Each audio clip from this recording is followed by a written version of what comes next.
going on with sodium? So remember when we were talking about chloride, right? Sodium chloride was the formula for salt. So if you're eating a lot of salt, you're getting a lot of this Na, and that's the fancy term for sodium. Natremia is Latin for sodium. What's going to cause the sodium level in your blood to be high? Well, dehydration. So anytime that you're going to be dehydrated, you can risk losing more water than salt. So if you have a high salt to water ratio, putting a lot of salt in your food, that sort of thing. Alright, aldosteronism.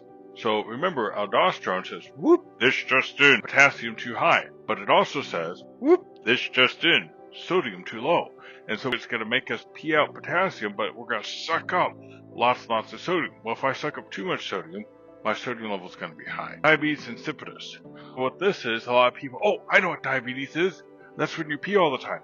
Yes, but the diabetes you're thinking of is your blood sugar's too high. This one, your blood sugar's totally normal, right?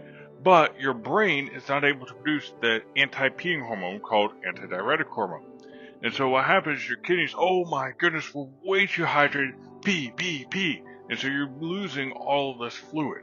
Well, what you're peeing out, you're lots and lots of water, but not so much salt. And so you're peeing out more water than salt, and that's going to cause your sodium level to go high. So what could cause your sodium level to go low? Well, any sort of fluid losses, right? You get burns, diarrhea, sweating, vomiting, right? All these things can make you lose fluids. And most of the fluid that you're losing isn't just straight water, so you're losing a little bit of salt there. Also, medications can make you lose more salt than water. So fluid overload is going to be a big one right here. Congestive heart failure.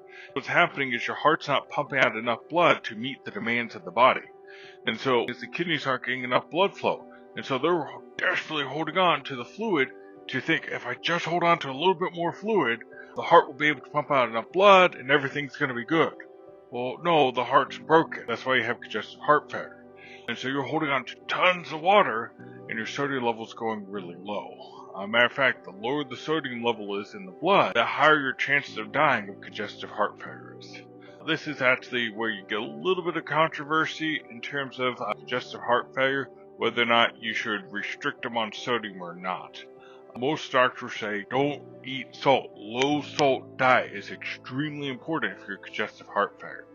But there have been some studies that suggest that actually allowing people with congestive heart failure to eat more salt actually lowers the death rate.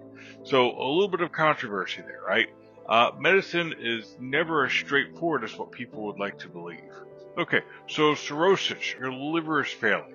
One of the things you lose is the protein called albumin. And so they generally tend to swell up and hold on to too much fluid in the body. This is going to cause fluid overload, generally drop the sodium level. Chronic kidney disease, fluid overload, drops the sodium level. SIADH, so symptom of inappropriate ADH, right? So what's happening right here? The brain, for whatever reason, is releasing ADH when it shouldn't, particularly the pituitary gland. And so it's like, whoop, this just in, dehydrated. So you're holding on to every drop of fluid that you can. Well, if you're holding on to lots and lots of water, your body's going to have too much water. And so the water to salt ratio in your blood is going to drop. And that's what we're measuring when we're doing these blood tests. Isn't how much sodium is in your blood altogether, but what is how much sodium for how much water. And so if you get a lot more water, you got less sodium per unit of water.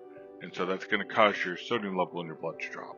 Alright, that concludes today's episode. If you liked what you heard, be sure to click the subscribe and like button down below. And as always, if you have any questions, comments, concerns, or if there's any particular topic you'd like me to create a video on, let me know in the comments down below. Alright, well, I look forward to seeing you on my next podcast.